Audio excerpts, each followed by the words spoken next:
오늘은 믿음으로 사는 자라고 하는 제목으로 함께 하나님 말씀을 나누도록 하겠습니다. 사랑하는 성도 여러분, 여러분의 삶에서, 일상에서 여러분의 기쁨은 무엇입니까?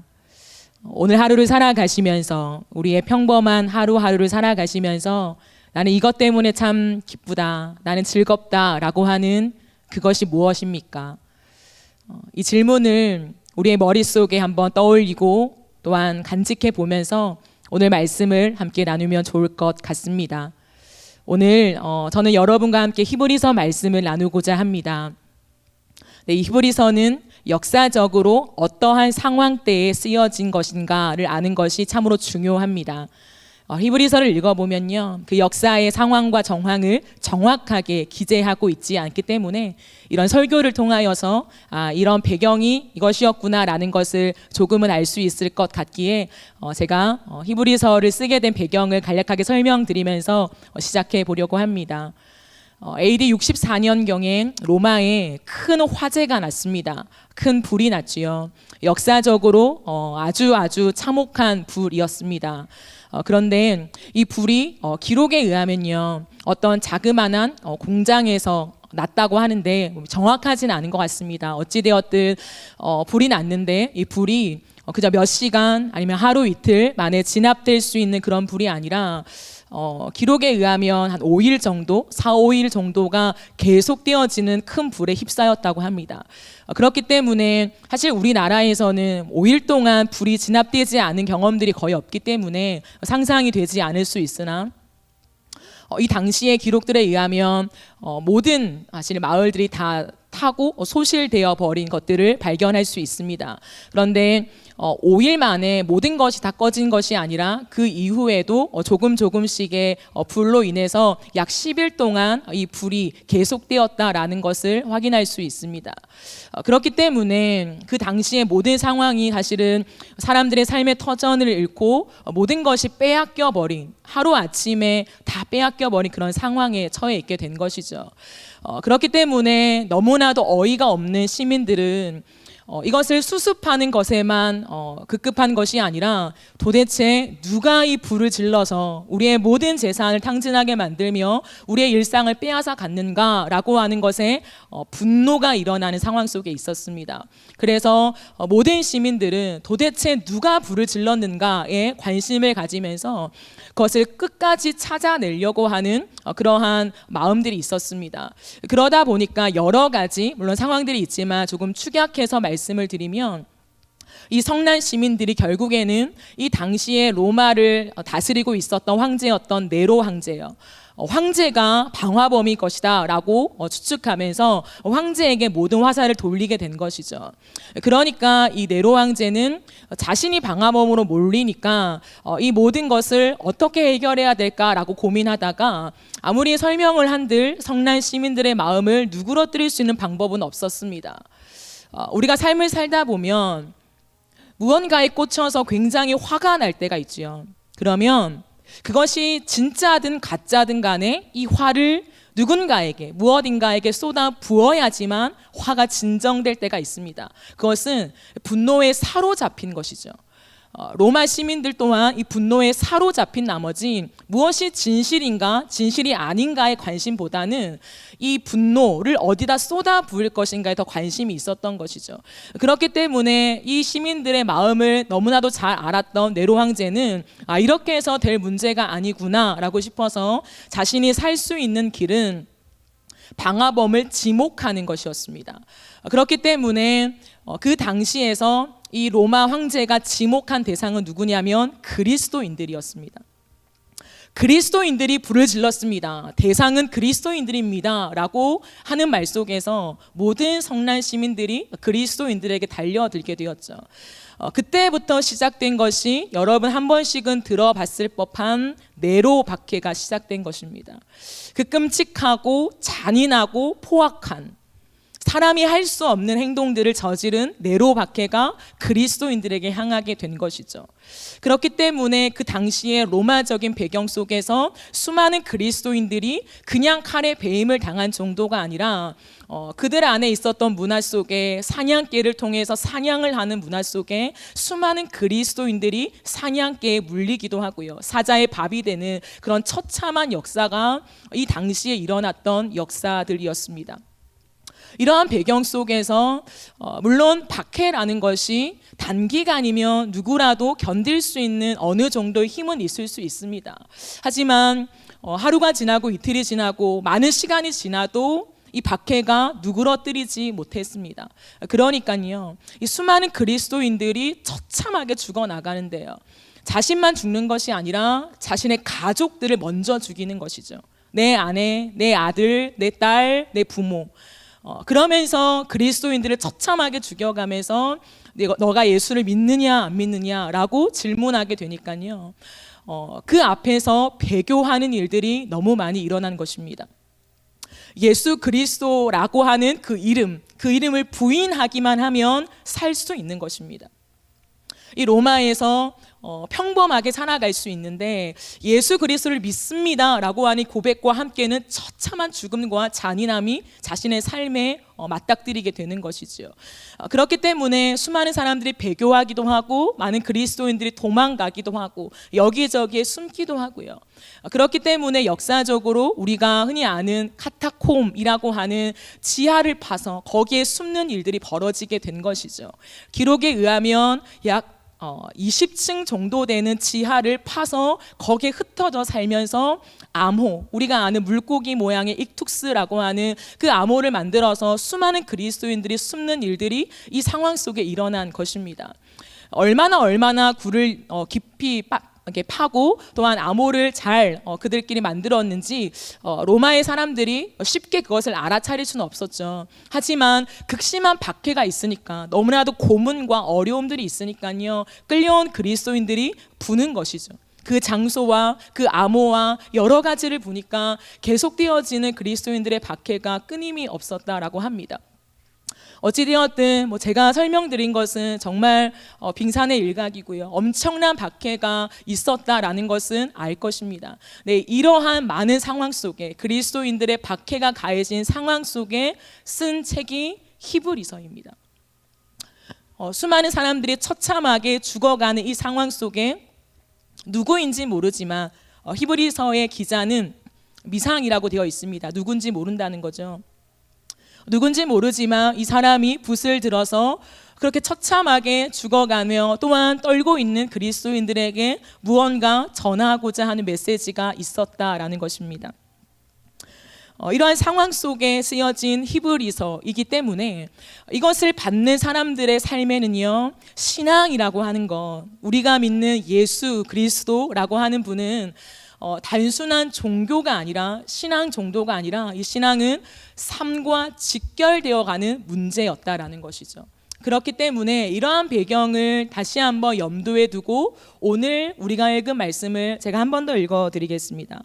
믿음이 없이는 하나님을 기쁘시게 하지 못하나니 하나님께 나아가는 자는 반드시 그가 계신 것과 또한 그가 자기를 찾는 자들에게 상 주시는 이심을 믿어야 할지니라 라고 하는 말씀이 있습니다. 여기에서요, 우리는 그렇구나 하고 넘어갈 수 있으나 사실 이 한 절 말씀 안에서도 한 단어, 한 구절마다 의미가 있다라고 봅니다. 믿음이 없이는 하나님을 기쁘시게 하지 못하나니 하나님께 나아가는 자는 이라고 말합니다. 이 하나님께 나아가는 자는 이라고 하는 것은 제3의 누군가를 가리키는 것이 아닙니다. 물론 그 앞에 5절에 보면 에녹에 대한 얘기가 있지요. 하지만 이건 단순히 에녹의 얘기가 아닙니다. 하나님께 나아가는 자는 이라고 하는 것은 지금 이 글을 보고 있는 이 박해 속에 있는 그리스도인들을 향한 말입니다. 우리가 하나님께 나아가는 자들이지 않습니까, 여러분? 이라고 하는 표현입니다. 그러면 이 하나님께 나아가는 자라고 하는 것에는 어떠한 의미가 포함되어 있을까요? 저는 지금부터 몇 구절을 함께 찾아보기를 원합니다. 조금 번거로우시겠지만 함께 찾아주시면 감사할 것 같습니다. 히브리서 4장 16절을 함께 보도록 하시겠습니다. 히브리서 4장 16절을 보시면 이런 말씀이 있습니다.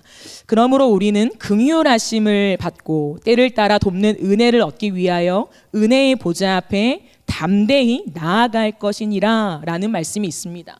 즉 히브리서의 문맥에 의하면 하나님께 나아간다라고 하는 것은 단순히 하나님께 나아갑니다라는 것이 아니라 하나님께 나아간다는 뜻은 또 다른 말로 은혜의 보좌 앞에 나아간다라고 하는 뜻과 같습니다. 그러면 은혜의 보좌는 무엇일까요? 은혜의 보좌는 우리가 흔히 속죄소라고 하지요. 속죄소는 여러분 혹시 언약궤 아십니까? 구약의 언약궤요. 그 언약궤를 보면 언약궤 뚜껑이 있습니다. 혹시나 그런 그림을 보신 적이 있는지 모르겠지만 언약궤 뚜껑에는요 두 그룹, 천사라고 하죠. 두 그룹이 이렇게 되어 있는 장면이 있습니다. 그렇게 생긴 거죠. 그런데 구약에 의하면 이 두 그룹 사이에 하나님이 임재하신다라는 표현이 있어요. 그런데 하나님이 그냥 임재하시는 것이 아니라 어떠한 표현을 쓰냐면 이 두 그룹, 한 그룹과 한 그룹이 있는데 이 두 그룹 사이에 하나님이 앉으신다라는 표현이 있습니다. 그렇기 때문에 앉는 게 무엇입니까? 보좌죠. 그래서 또 다른 말로 하면 하나님이 앉으시는 곳, 은혜의 보좌라고 하는 표현을 쓴다는 것이죠. 그렇기 때문에 은혜의 보좌는 단순히 어떤 은혜가 있는 곳 이런 뜻이 아니라요. 언약궤를 떠올리게 하는 그러한 말이라는 것입니다. 이 은혜의 보좌로 나아간다라고 하는 뜻을 지금 설명하고 있는 것입니다. 즉 한마디로 말하면 이것은 하나님의 임재를 경험할 수 있는 상징적인 장소입니다. 하나님의 임재요. 그런데 이곳은 아무나 들어갈 수 없었습니다. 대제사장이 1년에 한 번만 들어갈 수 있는 곳이었죠. 그러면 지금 히브리서를 읽고 있는 독자들은 대제사장이 아니지 않습니까? 사실 거기까지 갈 필요도 없이 이들이 있을 당시에는 언약궤가 이미 빼앗기고 없어지고 지금은 없는 상태라는 거죠. 그러면 대체 히브리서가 말하는 하나님께 나아가는 그 은혜의 보좌, 은혜의 보좌는 무엇을 가리키는 건가라고 했을 때에 히브리서 기자는 그것이 무엇인가를 계속적으로 설명합니다. 또 한 구절을 찾아보시면요. 히브리서 9장 11절부터 12절까지를 한번 보시겠습니다. 9장 11절부터 12절. 그리스도께서는 장래 좋은 일의 대제사장으로 오사 손으로 짓지 아니한 것 곧 이 창조에 속하지 아니한 더 크고 온전한 장막으로 말미암아 염소와 송아지의 피로 하지 아니하고 오직 자기의 피로 영원한 속죄를 이루사 단번에 성소에 들어가셨느니라 라고 말합니다. 예수 그리스도께서 들어가시는 그 성소를 말하지요. 10장 19절부터 22절까지만 한 번 더 보시겠습니다. 10장 19절부터 22절이요. 그러므로 형제들아 우리가 예수의 피를 힘입어 성소에 들어갈 담력을 얻었나니 그 길은 우리를 위하여 휘장 가운데로 열어놓으신 새로운 살 길이요 휘장은 곧 그의 육체니라. 또 하나님의 집 다스리는 큰 제사장이 계심에 예수 그리스도를 의미합니다. 우리의 마음에 뿌림을 받아 악한 양심으로부터 벗어나고 몸은 맑은 물로 씻음을 받았으니 참 마음과 온전한 믿음으로 하나님께 나아가자라고 얘기하고 있습니다. 히브리서 기자가 말하는 하나님께 나아가자, 은혜의 보좌로 나아가자라고 하는 그 은혜의 보좌는 예수 그리스도임을 말하고 있습니다. 그러므로 하나님께 나아가는 자는 어떻게 하나님께 나아갈 수 있을까요? 이제 언약궤도 없고 어떠한 특정한 장소가 있는 것이 아닌데 어떻게 하나님께 나아갈 수 있게 되었습니까? 그것이 예수 그리스도의 피로 말미암았다라는 것을 강조하고 있는 것입니다. 즉 예수 그리스도를 믿는 그 믿음 안에서 하나님의 임재를 경험할 수 있다라는 것을 말하고 있는 것입니다. 그러므로 하나님께 나아가는 자는 이라고 하는 이 말 한마디에도 듣는 독자들, 유대인 그리스도인들이 떠올리는 것은 무엇이냐면 예수 그리스도를 통해서 우리가 그토록 열망했던 하나님의 임재를 누린 그 경험, 그 은혜를 떠올리게 된다라는 것입니다. 히브리서 기자는 이 극심한 박해와 고난 속에 있는 수많은 사람들에게 무엇을 계속해서 말하고 싶냐면, 여러분 예수 그리스도를 기억하십시오 라고 하는 것을 끝없이 토해내고 있다라는 것입니다. 오늘 5절은 에녹에 대한 얘기가 나옵니다. 그런데 이 에녹에 대한 한 구절 속에서 옮겼다라는 말이 3번이나 나오지요.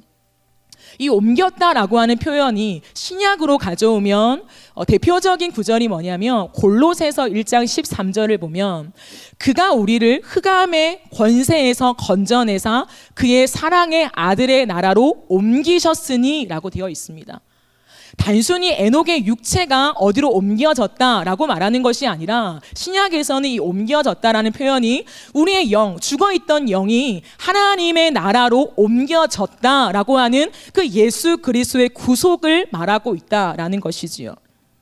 그렇기 때문에 히브리서 1장, 처음 글을 시작하는 1장에서도 선지자들보다 높고 천사보다 높은 분이 계신데 그 우월한 분이 누구십니까? 예수 그리스도입니다 라는 것으로 시작합니다. 그러기에 히브리서는 굉장히 어렵고 난해한 구절들이 많긴 하지만 지속적으로 동일하게 외치고 싶은 한마디가 뭐냐면, 여러분 예수 그리스도를 기억하십시오.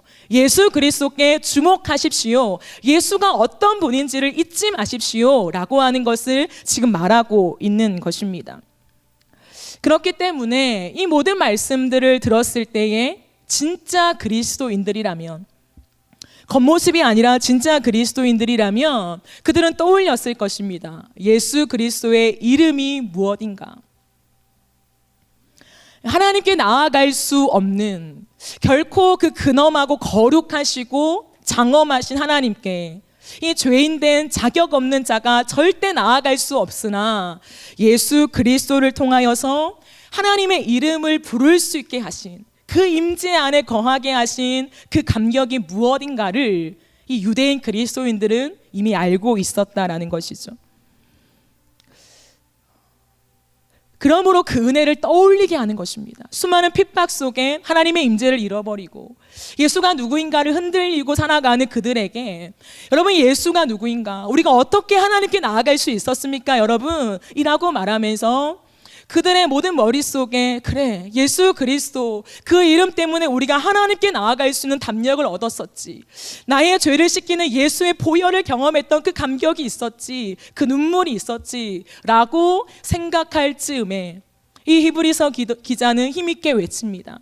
하나님께 나아가는 자들아, 하나님께 나아가는 자는 반드시 그가 계신 것을 믿어야 합니다 라고요. 즉 우리를 흑암의 권세에서 건져내사 그의 사랑의 아들의 나라로 옮기신 그 예수, 담대하게 하나님께 나아가서 언제 어디서나 하나님의 임재를 경험할 수 있게 하신 그 이름 예수. 그러나 그 예수는 과거의 이름이 아니라 지금도 살아계십니다. 여러분이 극심한 박해 속에서도, 삶의 모든 전 재산이 몰수당하는 이 상황 속에서도 우리가 믿는 만왕의 왕 되신 예수는 여러분 살아계십니다 라고 하는 것을 힘있게 외치고 있는 것입니다. 반드시 그가 계신 것과, 그러므로 히브리서 기자는 이어서 말합니다. 마지막으로 한 구절만 더 찾아보시겠습니다. 10장 36절부터 39절까지의 말씀입니다. 36절부터 39절까지의 말씀을 보시면요, 너희에게 인내가 필요함은 너희가 하나님의 뜻을 행한 후에 약속하신 것을 받기 위함이라. 잠깐 후면 오실 이가 오시리니 지체하지 아니하시리라. 그러므로 나의 의인은 믿음으로 말미암아 살리라. 또한 뒤로 물러가면 내 마음이 그를 기뻐하지 아니하리라 하셨느니라. 우리는 뒤로 물러가 멸망할 자가 아니요 오직 영혼을 구원함에 이르는 믿음을 가진 자니라 라고 말합니다. 그러므로 히브리서 기자는 계속해서 반복적으로 믿음을 말합니다. 어떠한 믿음입니까? 이 예수 그리스도를 기억하면서 인내하십시오 라고 하는 그 믿음입니다. 예수 그리스도를 붙잡고 이 어려운 박해를 우리 인내합시다. 왜냐하면 우리가 그토록 붙잡는 예수 그리스도는 지금 살아 계실 뿐만 아니라 잠깐 후면 그가 반드시 오실 것입니다 라고 하는 그 믿음이 있기 때문이죠. 그렇기 때문에 현실을 봤을 때에 모든 믿음이 흔들릴 수밖에 없는 그 상황 속에 그리스도인들의 마음이 어떻겠습니까? 연약한 사람들입니다. 그렇기 때문에 온갖 고민과 고뇌와 이 삶에 흔들리는 갈등이 있는 그들의 마음을 누구보다 잘 알았기 때문에 이 히브리서 기자는 예수가 지금 살아계신데 곧 오십니다. 잠깐만 견디면 곧 오십니다. 그분은 온 땅의 심판주이십니다. 만왕의 왕이십니다. 그분이 반드시 우리를 승리로 이끄실 것입니다. 그러니 참고 믿음을 부인하지 맙시다. 뒤로 물러서지 맙시다. 모른다고 도망가지 맙시다 라고 하는 말을 하고 있습니다. 그런 다음에 오늘 우리가 읽은 11장으로 넘어오는 것이죠. 우리가 그렇게 유명하게 다루고 있는 믿음장이라고 불리는 11장이요. 믿음은 바라는 것들의 실상이요 보이지 않는 것들의 증거입니다. 예, 그렇지요. 우리의 삶 속에 지금 예수가 보이지 않습니다. 손에 잡히지 않습니다.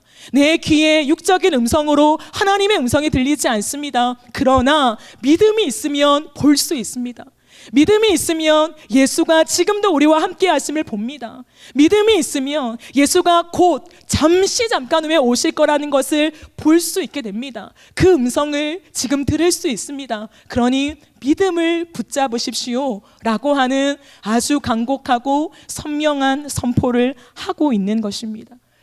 이러한 맥락 속에서요, 하나님께 나아가는 자는 반드시 그가 계신 것과 그 다음을 보면 또한 하나님을 찾는 자들에게, 하나님을 찾는 자라는 표현을 씁니다. 하나님을 찾는 자가 누구일까요? 하나님의 임재에 목마른 그런 표현을 지금 하고 있는 것입니다. 하나님의 임재에 목말라 하나님을 간절히 찾는 자가 누구냐라는 것이죠. 여러분, 왜 이런 말을 할까요? 그리스도인들, 우리의 삶을 보아도 알 수 있는 것은요, 우리는 연약하여서 늘 흔들립니다. 그렇지 않습니까? 믿음이 있어 라고 말하지만 또 어느 순간 돌아보면 내가 흔들리고 넘어질 때가 있지요. 특별히 지금 코로나로 인해서 참 힘들고 어려운 상황 속에 교회로 모두가 모이지 못하는 상황이 오랜 시간 지속되고 있습니다. 그러다 보니까 어느샌가 하나님께 멀어진 마음들을 발견할 수 있지요. 교회에 나오지 못하고 열심히 함께 모여 부르짖지 못하니까 어느새 내 신앙이 느슨해지고 하나님 앞에서 받는 은혜의 시간보다 세상의 말들, 뉴스, 정보가 쏟아지는 것들에 노출되어지는 시간이 많아지면서 그것에 더 영향을 받게 된다라는 것입니다. 삶이 힘들면 더하죠. 먹고 사는 문제, 남들과 비교했을 때 뒤처지는 것 같을 때, 자녀에게 면목이 없는 수많은 상황과 아픔을 경험했을 때에 믿음을 지킨다, 배부른 소리 같은 신앙이 무엇인가, 배가 불러야 그래도 신앙을 지킬 수 있는 것 아닌가라고 하는 그런 흔들림과 내 안에 수없는 갈등이 많은 그리스도인들 안에 있을 것입니다. 그러나 그리스도인들이라면 그런 연약함이 있으나 우리의 깊은 영혼 속에 무엇이 있냐면요, 하나님을 찾는 갈망이 있습니다. 그게 그리스도인이거든요. 겉으로는 하나님과 멀어지고 기도 생활, 말씀 생활 저 멀리 갔다 하더라도 예수를 믿는다는 건 뭐냐면 은혜이지 않습니까? 그 전적인 은혜라는 건 뭐냐면 이 말도 안 되는 죄인 안에 성령이 내조하셔서 떠나지 않는다는 것입니다. 그것이 은혜이지요. 그렇기 때문에 성령께서 우리 안에서 탄식하는 기도를 하십니다. 그러기에 우리의 영혼 깊은 곳에서는 끝없이 무엇이 일어나냐면 하나님을 찾고 싶은 갈망이 일어납니다. 겉으로는 아닌 것 같아도, 그냥 하나님 없이도 잘 사는 것 같아 보여도요, 우리의 영혼은 무언가에 목말라 합니다. 왜 마음이 허기지지? 왜 마음이 채워지지 않지? 무언가 맛있는 걸 먹고 좋은 소식을 들어도 이내 돌아서며 무언가 왜 내 마음이 채워지지 않지? 라고 하는 것은요, 그리스도인들의 마음 깊은 곳은 하나님을 찾는 갈망이 있고 하나님을 만나야만, 깊이 그 임재를 체험해야만 만족하게 되는 그러한 존재가 되어버린 것이 그리스도인이기 때문이죠. 이 수많은 박해 속에서도 마찬가지일 것입니다. 물론 진짜 예수를 믿지 않았던, 겉으로만 예수를 믿는 척했던 수많은 사람들은 일찌감치 떠났겠지요. 하지만 예수를 믿으나 너무 연약하여서 하나님 차마 내 자녀가 죽어가는 이 상황 앞에서 내가 예수를 믿는다고 말하지 못할 것 같은데요. 하나님, 내 재산이 몰수당하고 내가 거지로 내앉아야 되는데 예수를 믿는다고 말할 수 있다고요? 하나님, 나는 못할 것 같은데요 라고 하는 갈등이 있는 걸 알기 때문에 히브리서 기자는 하나님을 찾는 자들아, 너희의 영혼 깊은 곳에서 하나님을 찾고 있지 않느냐? 너희의 영혼 깊은 곳에서 여전히 하나님의 임재에 허덕이지 않느냐? 재산과 삶의 안정감이 아니라 하나님의 임재가 없으면 이젠 살 수 없는 자들이 되어버렸지 않느냐라고 하는 그 깊은 곳에 영을 터치하는 것입니다. 하나님을 찾는 자들아, 하나님을 찾으라라는 거죠. 삶의 형편 속에 지금은 공동체로 모이지 못하고 다 뿔뿔이 흩어져서 혼자 신앙을 지켜내야 하는 이러한 고난 속에 있으나 그곳이 하나님의 임재하시는 장소가 될 수 있으니 이제는 특정한 어떤 은혜의 보좌가 없이, 언약궤 앞에 갈 필요 없이 예수 그리스도를 통해서 우리가 있는 모든 자리가 은혜의 보좌이니 그곳에서 주님을 간절히 찾으십시오. 하나님의 임재에 목말라 하십시오. 하나님이 고난 속에, 핍박 속에, 박해 속에 지금 나에게 임재하여 주십시오 라고 간절히 깊은 영혼 속에 있는 그 아픔을 토해내면서 하나님을 찾으십시오 라고 하는 것입니다. 기도를 말하는 거죠. 하나님 앞에 영으로 소통하십시오 라고 하는 것을 끌어내는 것입니다. 왜냐하면 그렇게 하나님을 찾는 자들아, 외롭지만 고독하지만 수많은 사람들은 나 예수 안 믿어 라고 하면서 안정감을 찾아 삶을 여전히 잘 걸어가지만 나만 바본가? 나만 이렇게 하는가? 라고 하는 수많은 갈등이 있으나 그 갈등 속에서라도 하나님의 임재만을 구하며 찾는 자들아, 상 주실 거다. 하나님이 반드시 상 주실 거다. 그것을 믿으라 라고 말하고 있는 것입니다. 여러분, 여기에서 말하는 상이 무엇일까요? 흔히 말하는 천국 가면 여러 가지 상이 쫙 있고 우리가 했던 삶에 따라서 하나님이 작은 상, 큰 상 이런 거 보상해 주시는 것을 의미할까요? 신학적으로 다양하게 해석할 수는 있습니다만 이 상이라는 것은요, 궁극적으로 하나님 자신입니다. 누군가는 이 얘기를 들었을 때 실망할 수도 있습니다. 기껏 이 땅에서 모든 박해를 견디고 재산을 다 몰수당하고 내 처자식이 처참한 사냥개의 먹잇감이 되어지는 그 고통을 참았는데 내게 주어지는 상이라는 게 고작 하나님 자신이라고 실망하는 사람도 있을 것입니다. 그러나 진짜 그리스도인들이라면 알지요. 진짜 그리스도인들이 되었다면 그리스도인이 되었을 때, 그리스도인으로 충만할 때, 야, 이게 그리스도인이구나 라는 걸 충만히 경험할 때 느끼는 게 뭐냐면 하나님 자신의 임재로 충만한 것입니다. 그 임재로 충만하여서 나의 모든 죄를 씻기고 내가 근접할 수 없는 하나님의 영광이 나를 압도하는 그 은혜 안에 거하게 될 때 비켜갈 수 없는 모든 그리스도인들의 공통된 고백이 뭐냐면 예수님, 저는 예수님으로 충분합니다. 예수님, 저는 그 어린 양, 나를 대속하신 어린 양 한 분으로 저는 충분합니다. 아니, 하나님, 이것은 나에게 과분한 은혜입니다. 그러기에 주님, 내 삶을 드립니다. 내 모든 걸 드려요 주님 이라고 하는 고백은요, 모든 그리스도인들이 진짜 십자가와 부활, 그 예수라고 하는 이름에 온전히 경험되어질 때 고백하는 공통된 고백이라는 것이죠. 그러기에 압니다. 우리에게 있어서 최고의 상이 무엇인가? 내가 소유하고 싶은, 빼앗기고 싶지 않은 최고의 가치가 무엇인가? 그것은 하나님 자신이라는 것을요. 그 예수의 충만한 임재라는 것을요. 그렇기 때문에 히브리서 기자는 외치는 것입니다. 고독하고 처참하며 잔인하며 모든 삶이 다 찢겨나가는 그 고통 속에서도 예수를 부인하지 않고 하나님을 찾는 자들아, 그분이 반드시 상 주실 것임을 믿어라. 너희의 극심한 박해 속에서 하나님의 얼굴이 보여질 것이다. 하나님이 너희와 함께 할 것이다. 하나님의 임재가 쏟아 부어질 것이다 라고 말하는 것입니다. 여러분, 오고 오는 모든 역사 속에 수없이 많은 핍박과 환난을 견딘 그리스도인들, 그들이 왜 그 앞에서 예수를 부인하지 않고 예수 믿습니다라고 하는 외마디 말과 함께 처참한 죽음을 당할 수 있었을까요? 사도행전의 스데반처럼요.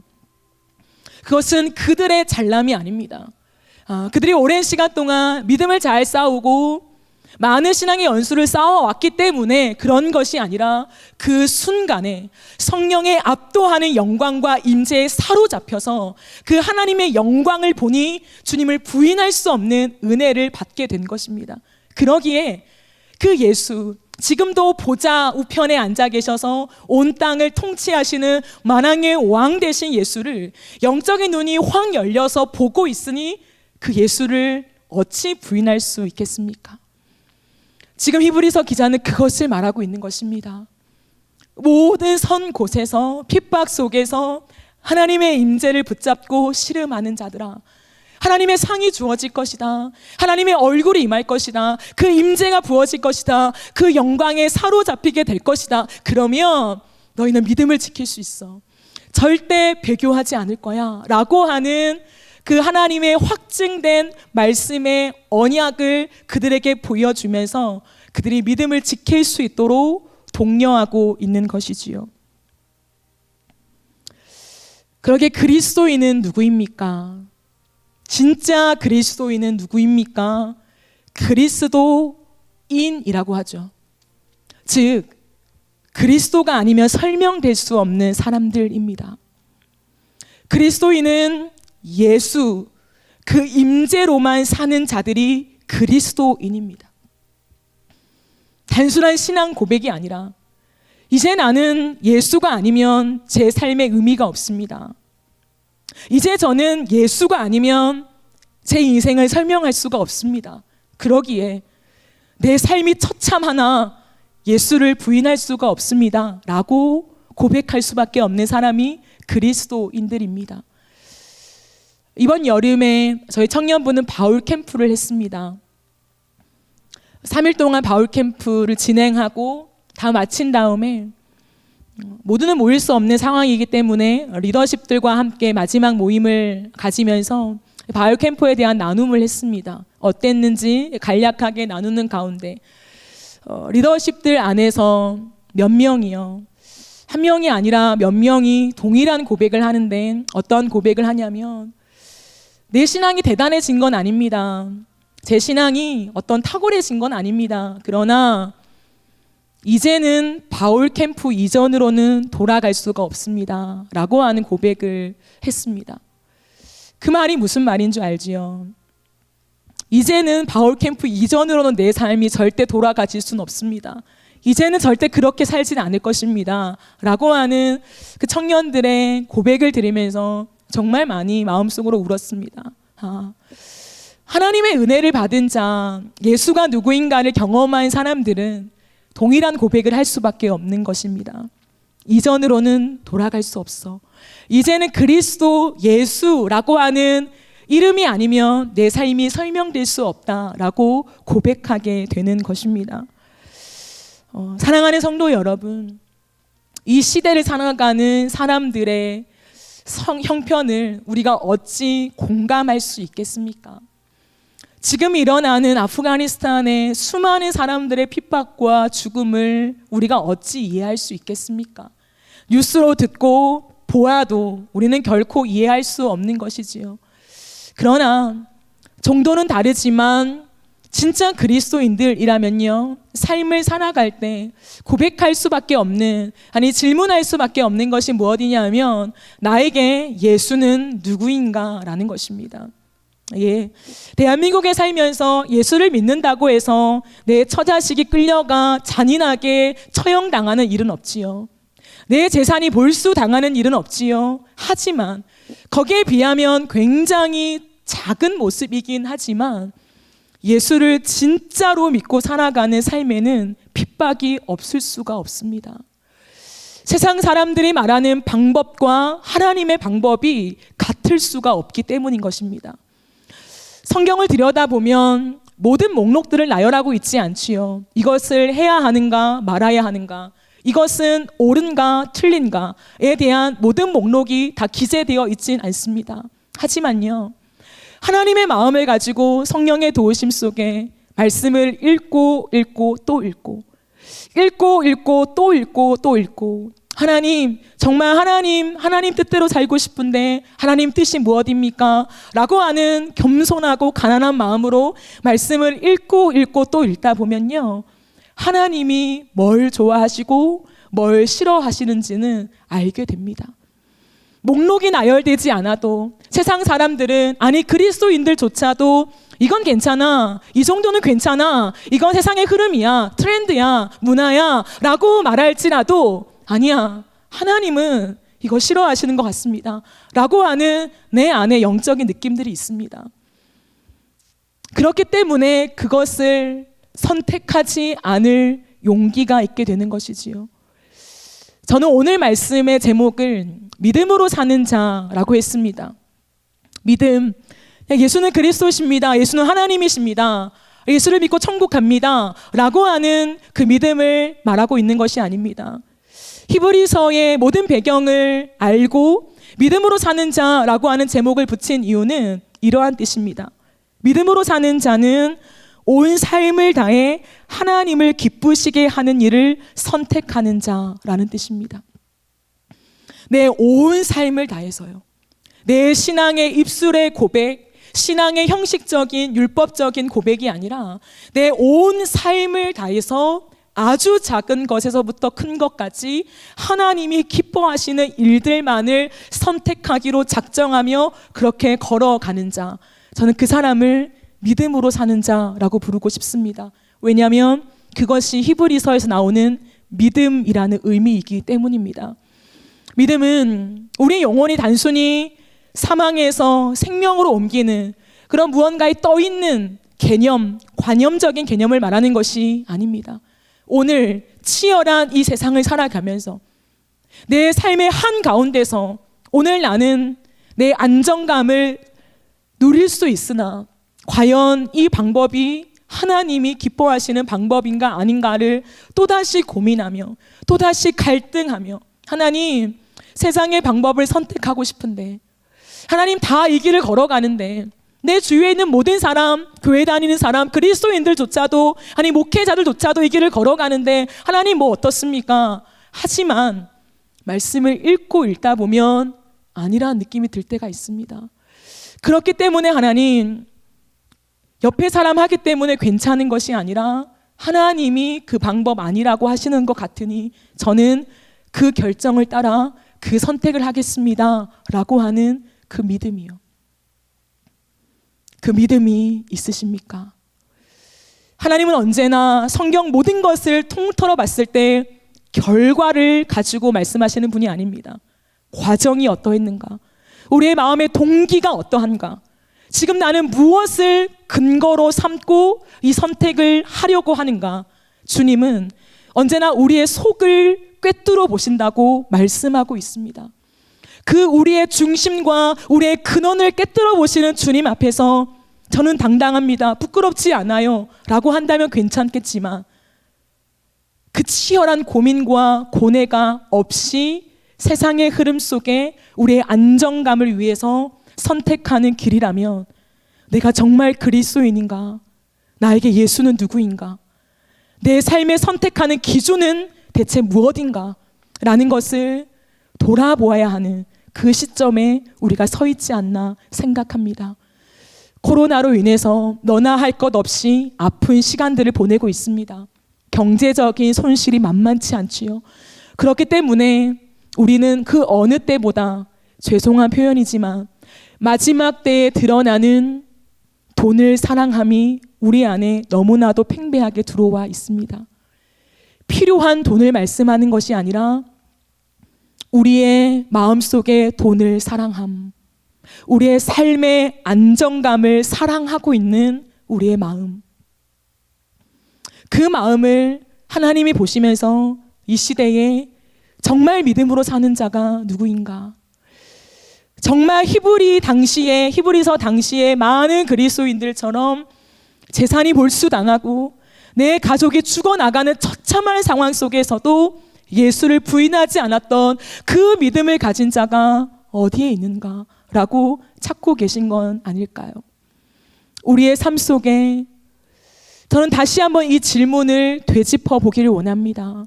사랑하는 성도 여러분, 여러분은 오늘 무엇으로 기뻐하십니까?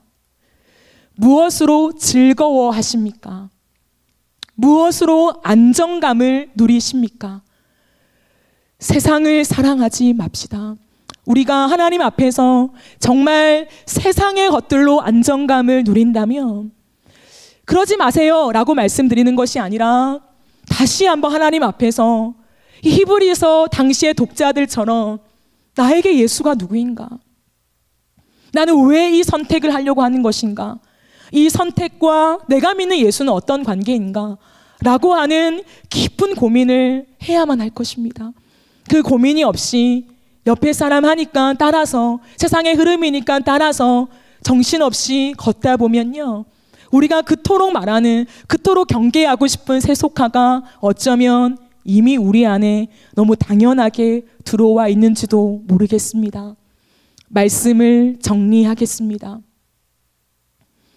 우리의 마음에 무엇을 기쁨으로 삼느냐, 저는 그것이 우리의 진짜 신앙을 보여준다라고 생각합니다. 핍박당하는 그리스도인들 수없이 고민했을 것입니다. 예수를 부인해 말어. 그냥 단순히 모른다고 해 말어. 내가 어떡할까? 곧 들이닥칠 텐데 내가 어떻게 대답할까? 라고 하는 수없는 고뇌와 고민이 그의 모든 삶을 짓눌렀을 것입니다. 그러나 그때에 그들은 알았습니다. 내가 어떻게 하나님께 나아갈 수 있게 되었나? 예수가 누구인가? 내가 어떻게 살아가는 이유를 발견했는가? 예수가 없이는 이제는 내 삶이 설명이 안 되는데 내가 어찌 그 예수를 모른다 한단 말인가? 라고 하는 그 올라오는 눈물이 있을 때에 그 모든 눈물을 삼키면서 마침내 내뱉을 것입니다. 나는 그리스도인이요. 오늘날 우리는 나를 누구라고 고백하며 살아가십니까? 수많은 세상의 흐름과 방법과 이 방법은 괜찮아 라고 말할 때에 나는 무엇을 기준으로 하여 우리는 선택하십니까? 오늘 히브리서 기자처럼 우리는 자격 없는 자, 죄악 속에 내버려져 있는 자, 하나님의 영광에 도달할 수 없는 죄인 중에 괴수들이었습니다. 철저한 전적인 하나님의 은혜 안에 이 죄인을 대속하신 예수 그리스도의 핏값으로 하나님께 나아가는 은혜를 얻게 되었습니다. 이제 더 이상 하나님의 임재가 아니면 살아갈 수 없는 자들, 하나님의 은혜가 빼앗겨 버리면 무언가 채워지지 않은 허덕임으로 살아갈 수밖에 없는 존재로 바뀌어 버렸습니다. 그러기에 그 중심을 다시 한번 들여다봅시다. 그러면서 나는 지금 무엇을 선택하는가?